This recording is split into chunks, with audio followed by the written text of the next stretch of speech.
ডুগার চচ্চড়ি বানানোর জন্য এখানে আমি কুমড়োর ডুগাগুলি নিয়ে নিয়েছি, যেগুলোকে আমি এভাবে কেটে নিয়েছি। আর এখানে আমি পটল নিয়েছি আর ভাত কেরেলা কাঁকরোল নিয়েছি, যে লম্বা লম্বা করে আমি কেটে নিয়েছি। আর কিছুটা আলু নিয়েছি। আর আমি চচ্চড়িতে দেওয়ার জন্য বেগুন নিয়েছি। তাহলে আমি রেসিপিটা বানানো স্টার্ট। এর মধ্যে আমি সরষের তেল গরম বসিয়ে দিয়েছি। এখন আমি বেগুনগুলোকে আগে ভেজে নেব। একটুখানি আমি হলুদ গুঁড়ো আগে তেলের মধ্যে দিয়ে দিচ্ছি, যেন কি বেগুনগুলি না ছিটকে এসে সেটা না হওয়ার জন্য। এখন আমি বেগুনগুলি ঢেলে দিচ্ছি।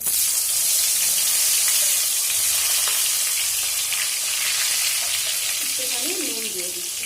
এখন আমি ভেজে নেব বেগুনটা ভালো মতন ভেজে নিয়েছি। এখন আমি তুলে নিচ্ছি।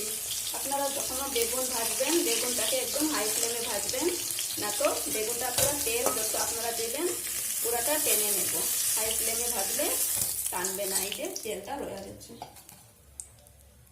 এর মধ্যেই আমি পটল আর কাঁকরোল গুলোকে ভেজে নেব।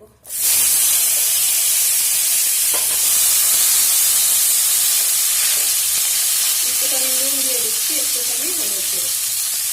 পটল আর কাঁকরোলটাকেও আমি তুলে নিচ্ছি।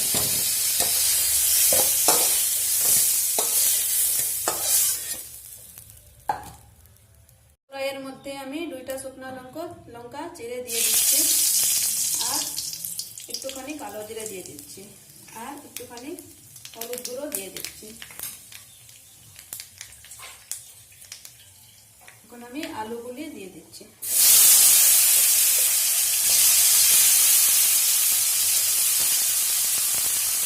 একটুখানি নুন দিয়ে দিচ্ছি। এখন আলুটাকে ভালো মতন ভেজে নেব।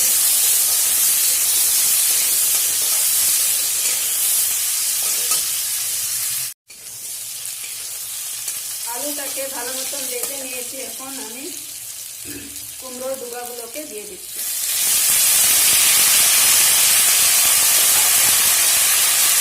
কিছুটা আমি কুমড়োর পাতাও দিয়ে দিচ্ছি।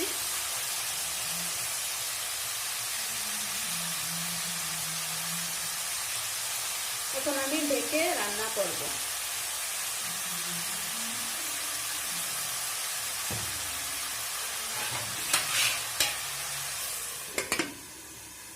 কিছুটা কাঁচা পাকা লঙ্কা দিয়ে দিচ্ছি। আর পটল আর কাঁকরোল গুলোকে আমি দিয়ে দিচ্ছি। বেগুনটা একটু পরে দেব।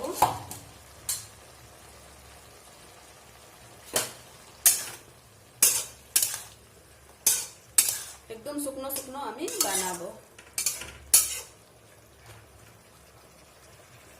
নামাবার আগে আমি ভাজা বেগুনগুলোকে দিয়ে দিচ্ছি। আরো একটু হতে দেব, তারপরে আমি নামিয়ে নেব। একটু ঢাকা দিয়ে দেব। দেখেন বন্ধুরা, এটা হয়ে গিয়েছে চচ্চড়িটা। আমি এখন নামিয়ে সার্ভ করে দেবো। আপনাদের যদি আমার এই রেসিপিটা ভালো লেগে থাকে তাহলে